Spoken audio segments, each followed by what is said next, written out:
로마서는 제가 지금 여러 번 말씀드렸습니다만 로마인과 유대인이 전혀 다른 두 집단이 복음 안에서 한 교회로 공존하고 있었습니다. 하지만 제국의 백성과 식민지 백성, 지배계급과 피지배계급이라고 하는 이 민족적 모순 그리고 계급적 모순이 중심이 되어버린 이 사람들이 참 한 교회를 이루는 일은 쉽지 않았을 것입니다. 문화적으로, 언어적으로, 종교적으로, 사회학적으로도 매우 어렵고 불편한 관계인 것이죠. 그래서 이 둘을 한 교회가 되게 하려고 정말 노력하는 이 바울의 모습을 보면 마음이 짠하다는 생각이 듭니다. 그래서 여러분, 로마서 시작할 때는 분위기가 좀 어땠습니까? 로마인들아 이러면서 지식과 철학이 너희를 의롭다 하겠느냐고 이쪽 뺨을 탁 때리고, 로마인들. 그 다음에 그러고 나니까 우쭐거리는 유대인들을 향해 율법과 행위가 그러면 너희들을 의롭게 하겠느냐? 결코 그럴 수 없다. 이쪽 뺨을 또 탁 때리고, 그리고 나서 오늘 6장은 유대인이나 로마이나 다 정신 차려라 이러고 지금 양쪽을 때리는 거죠. 행위로, 율법으로 구원받는 게 아니라, 지식과 철학도 아니라 오직 믿음으로, 은혜로 구원을 받는 것이다 라고 했더니, 미숙한 로마인들의 일부는 도덕과 윤리 필요 없고 그냥 믿기만 하면 된다, 도덕과 윤리를 강조하면 저거 율법주의자다. 그러니까 또 그거를 보고 유대인들은 저거 도덕 폐기론자들이다 막 그러면서 공박이 일어난 거죠. 참, 복음을 가르쳐도 극단적인 오해가 생기는 거죠. 자, 악용이 일어납니다. 자, 이것이 가능했던 이유는 뭐냐면 그들 뒤에 이단적 배경이 있기 때문입니다. 영지주의 이단이라고, 로마식 이 철학에 빠져 있는 영지주의 이단들은요, 몸은 어차피 더럽고 죄악된 거다, 그러므로 몸을 방탕하게 사는 게 그게 문제되지 않는다, 몸은 원래 죄악된 거다, 영혼만 깨끗하면 된다, 그러므로 행위는 중요하지 않다, 믿음만 잘 가지면 된다 하는 이 영지주의적 사고를 가진 사람들이 사도 바울을 악용을 한 거죠. 그걸 보니까 유대인들 뒤에는 또 어떤 이단적 경향이 있습니까? 할레파 유대인들이 율법을 지키지 않고, 이것을 지키지 않으면 이건 전부 다 거짓된 신앙이다, 사도 바울이 저런 영지주의자들의 본색을 드러내고 율법도 폐기하고 도덕도 폐기하고 있다, 그러면서 사도 바울을 그 프레임 속에 걸어 넣은 거죠. 예수를 믿어도 여전히 내 종교와 학문과 문화와 상처와 분노의 관점에서 예수를 믿습니다. 복음조차 민족 감정과 계급 감정의 도구로 사용되어지고, 그리고 내가 가진 문화와 내가 가진 상처를 가지고 종교를 재해석하려고 드는 우리의 모습들이 끊임없이 있습니다. 이 싸움은 똑같다는 생각이 들 때가 많습니다.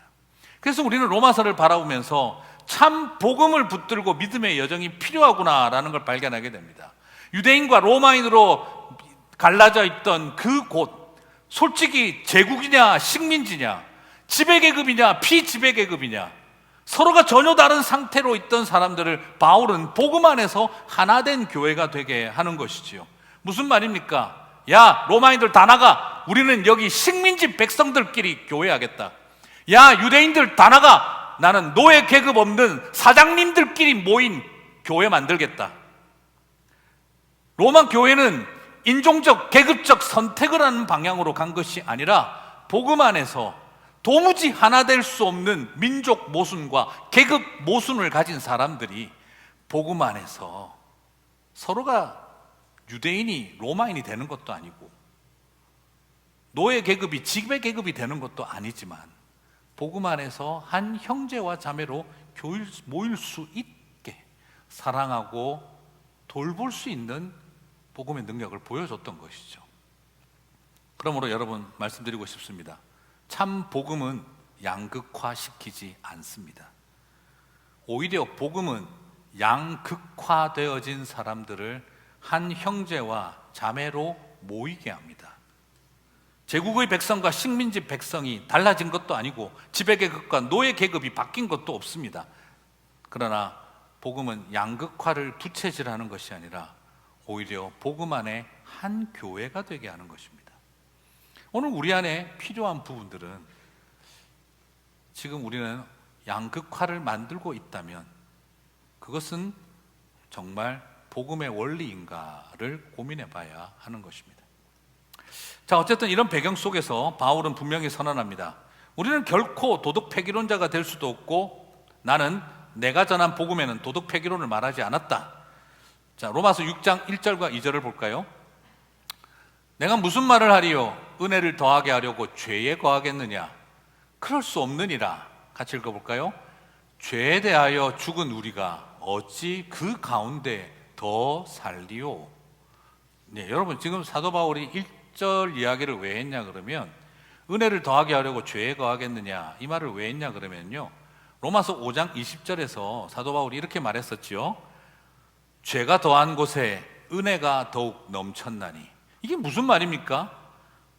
죄와 율법이 만들어낸 죄를 깨닫게 하는 일이 더 많은 곳에 예수 그리스도의 십자가의 은혜가 흘러넘치고 있는 것을 못 보느냐 하는 이야기를 했던 거죠.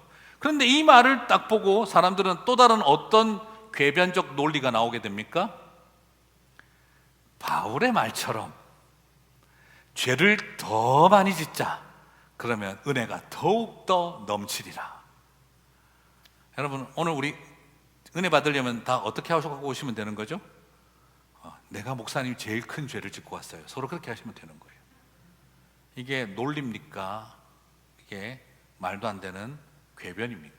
그래서 바울은 말하는 겁니다. 제발 말도 안 되는 궤변을 말하지 마라. 죄에 대해서 죽었으면 더 이상 죄를 짓는 일을 정당화할 수 없다라는 겁니다.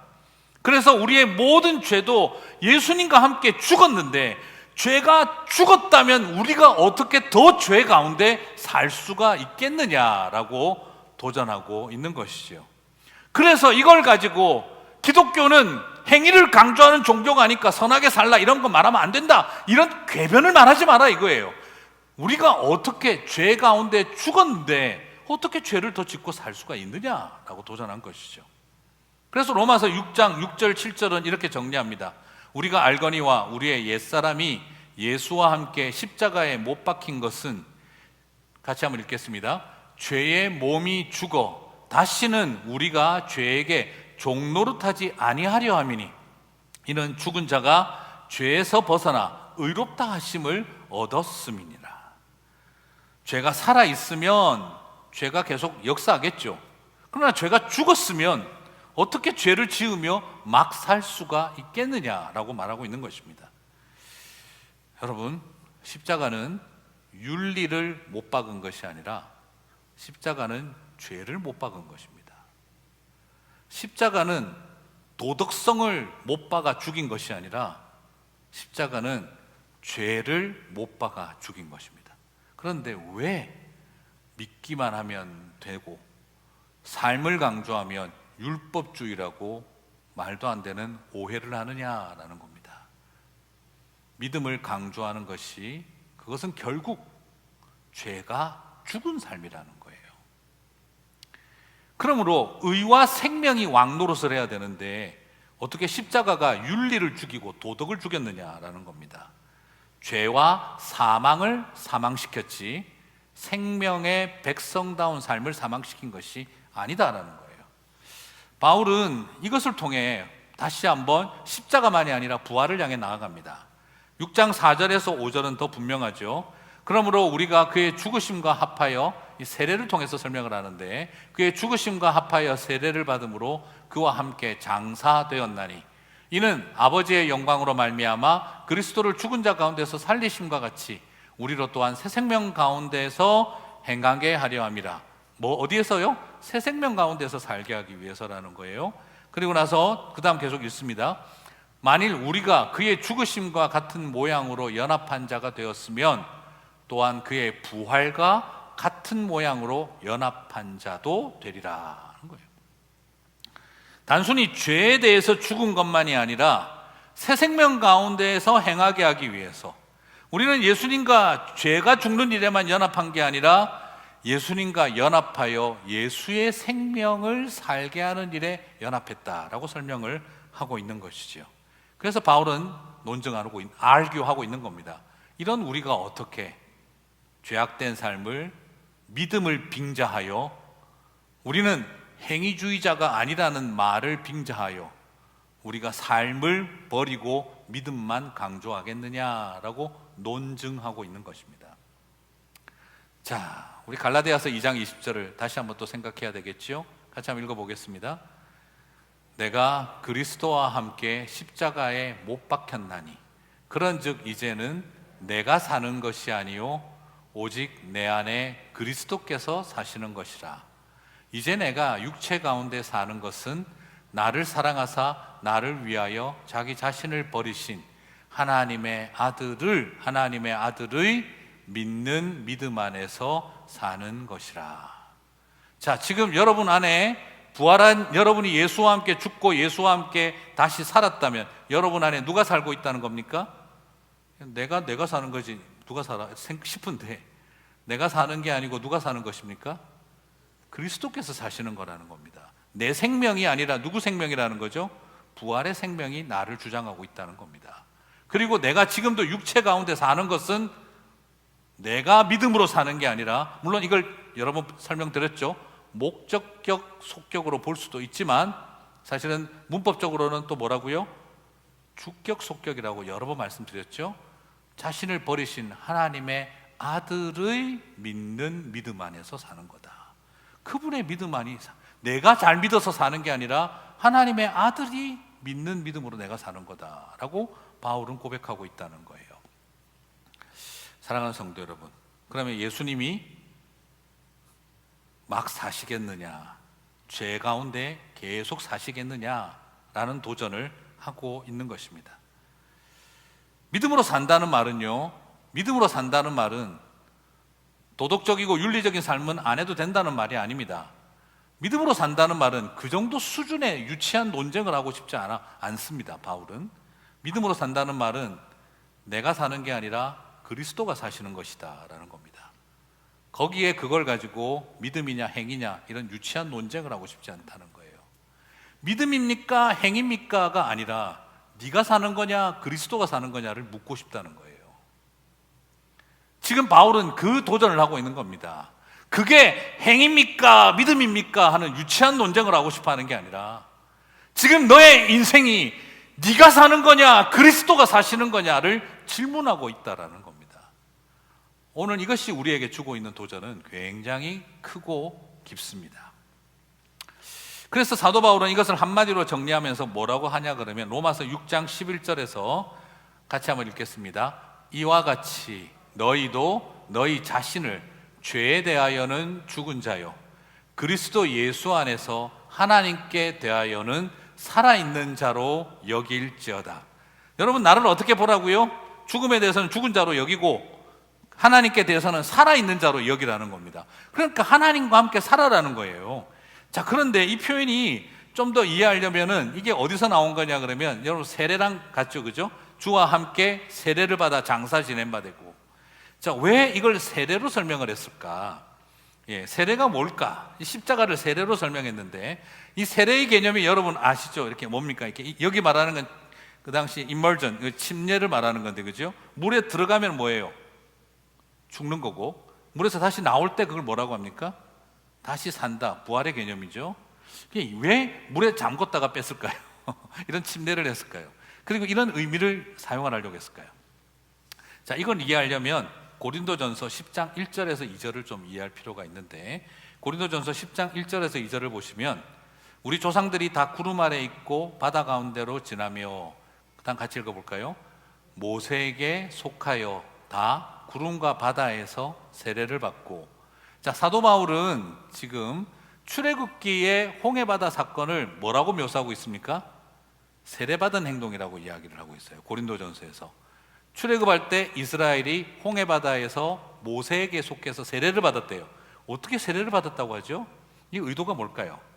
자, 이것은 세 가지 의미가 있는데, 첫 번째는 홍해라고 하는 붉은 바다를 보혈의 은혜를 통과한다는 이런 상징적 의미를 가지고 첫 번째 의미를 사용을 했고요. 그 다음에 두 번째는 이 바다가, 홍해바다가 갈라졌지 않습니까?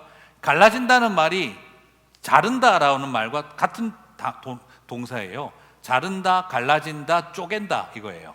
그런데 그 창세기하고 출애굽기에서 제일 많이 나오는 표현이 짐승을 쪼개고 바다가 갈라지고 그리고 할례를 받다. 할례 받다가 자른다예요. 같은 어원을 가지고 동의어로 쓰는 단어들입니다. 교차적으로 쓰여요. 그래서 지금 홍해바다가 잘렸다, 홍해바다가 갈라졌다, 이거랑 뭐가 같다는 겁니까? 짐승을 쪼개었다, 그리고 표피를 잘랐다, 할례를 받다, 이거랑 같다는 거예요. 왜 굳이 이 표현을 사용을 했을까? 그리고 이 의미 때문에 우리가 세례를 받았다는 것이 같은 맥락이에요. 그럼 세례는 좀 다른데 싶은데 한번 보실까요? 그 다음에 왜 이걸 또 홍해바다 사건을 세례받았다고 했는지.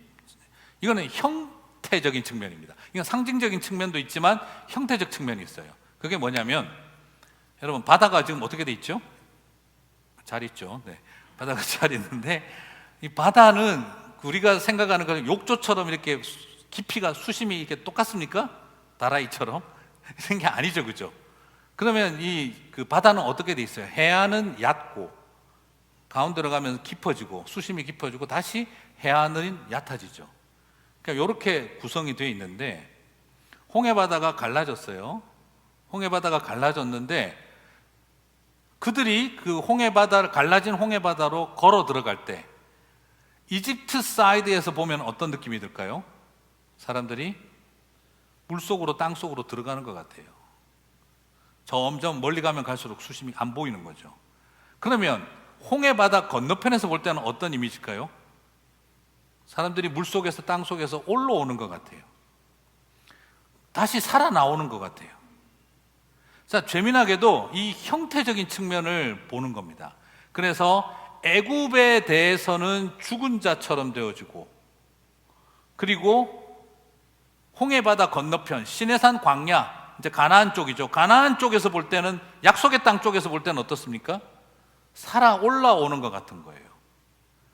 그래서 유대인들에게 표현 중에 무덤이 열리고 땅에서 올라오리라, 이런 표현을 쓰는 것이 무덤에서 올라온다는 그런 개념도 되지만 출애굽의 이 형태적인 모티브를 유대인들은 자주 사용을 했던 겁니다. 그래서 약속의 땅의 관점에서 볼 때는 땅에서 살아 올라오는 것이고, 그리고 이집트의 죄악의 땅에서 바라볼 때는 죽으로 들어가는 듯한 이미지가 만들어진다는 거죠. 그래서 세례를 할 때에도 물속에 들어가는 형상과 나오는 형태의 모양을 사용했던 것이, 그게 바로 출애굽의 물속으로 들어가 땅속으로 들어가 다시 나오는 그 이미지를 형상화시켜서 세례라고 하는 그런 어떤 형태적 방법을 사용을 했다는 겁니다. 그래서 그들이 출애굽기에 세례를 받았다라고 표현하는 것에는 신학적 의미도 있지만 형태적인 측면도 같이 있어요. 자, 제가 이런 이야기를 드리냐 그러면, 자, 이런 맥락 속에서 바라보면, 요 맥락 속에서 로마서 6장 11절은 말하고 있는 겁니다. 너희 자신을 죄에 대하여는 죽은 자요 그리스도 예수 안에서 하나님께 대하여는 살아있는 자로 여길지어다. 갈라진 홍해를 들어가고 나오는 모습처럼, 세례 때 물속에 들어가고 다시 나오는 것처럼 예수님을 믿는다는 것은 주와 함께 죽고, 그래서 죄에 대해서는 죽은 자가 되고, 그리고 약속의 땅 생명을 향해서는 살은 자의 모습으로 살아가는 거예요. 그래서 세례받는다는 말의 의미는 바로 장례식을 치렀다는 말이면서 부활절을 경험한다라는 말입니다. 죽으면서 살고, 살기 위해 죽는 거고, 죽어서 다시 사는 역사가 세례라는 것이죠. 바로 이 의미가 이루어지고 있다는 겁니다. 그래서 출애굽기의 홍해 사건이나 우리가 세례를 받는 사건이나 전혀 다른 것이 아니라 같은 의미라는 걸 바울이 지금 말하고 있는 것이죠. 그러니까 제발 그렇게 깨닫고 살아보자는 겁니다. 자, 그러므로 이 말을, 설명을 쭉 해준 사도 바울은 이제 드디어 로마서 6장 12절 14절에서 2인칭 명령법을 던집니다. 지금까지 로마서는요 1장 1절부터 6장 11절까지 동사가 다 서술문이었어요.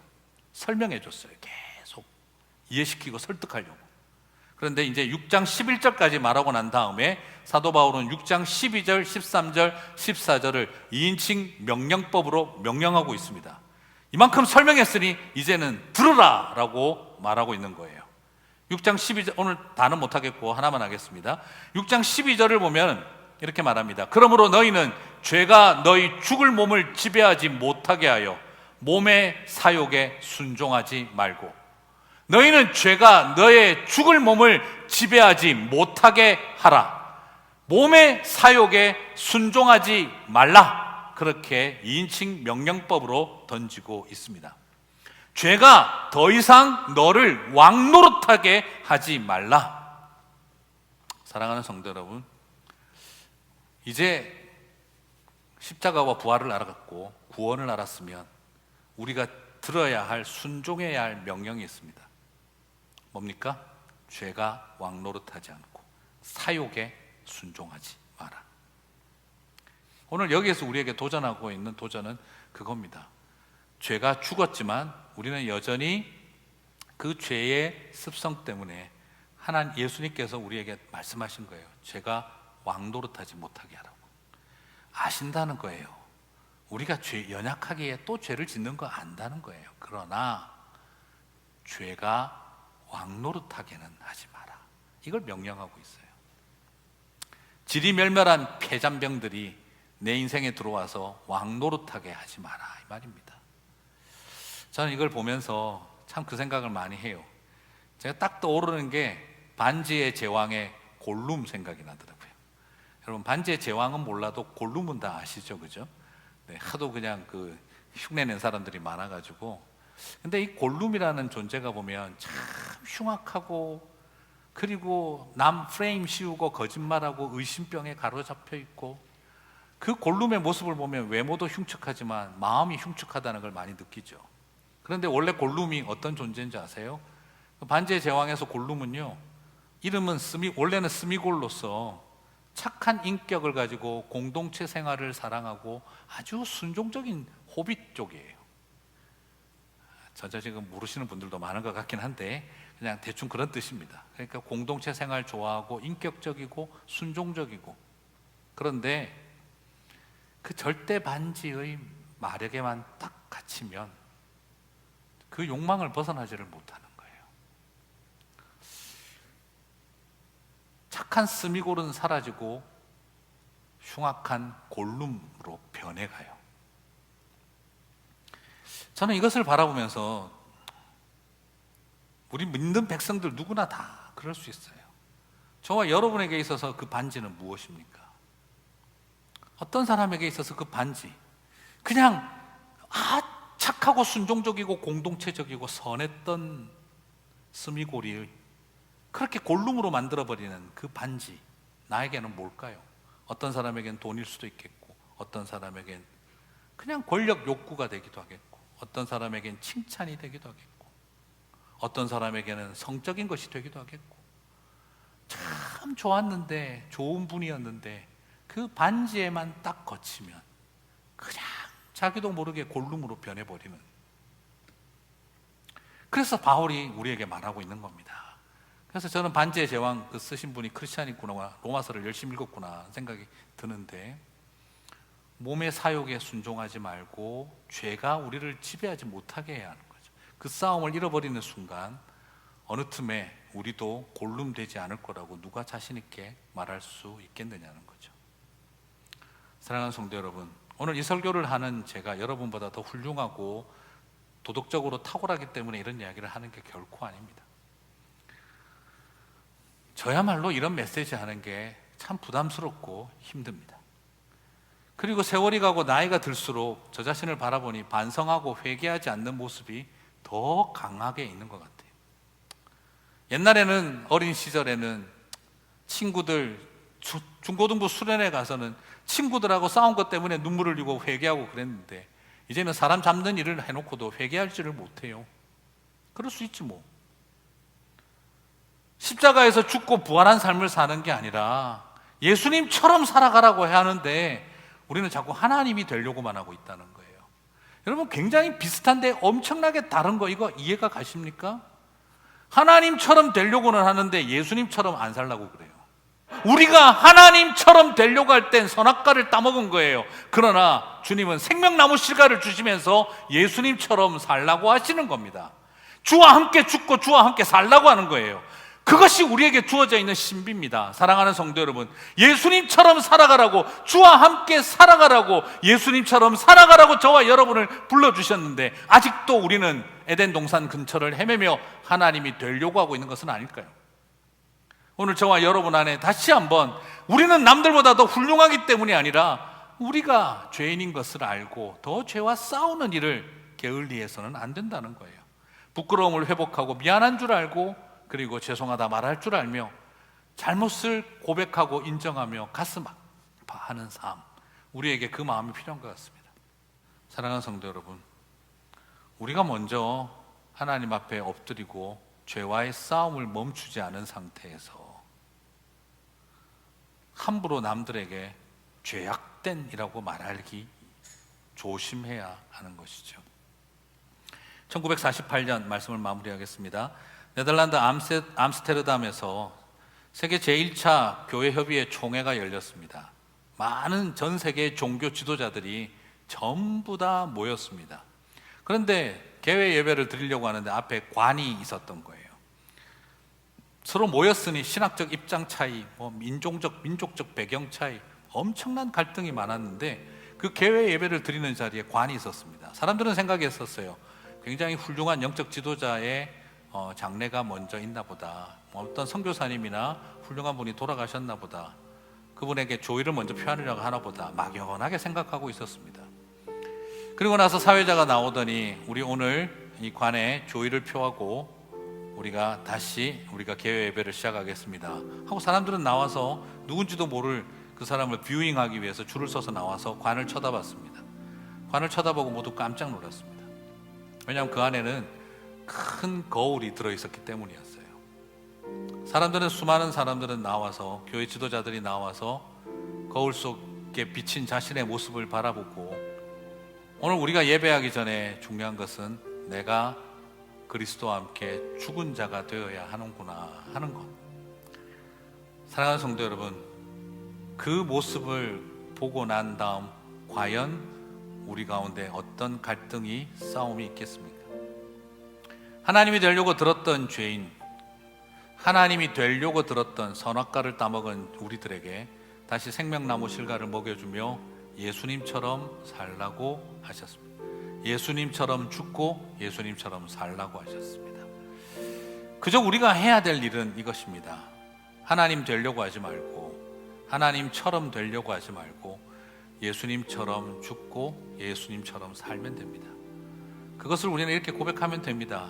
주의 손에 나의 손을 포개고 주의 발에 나의 발을 포개어 주와 함께 죽고 주와 함께 살리라.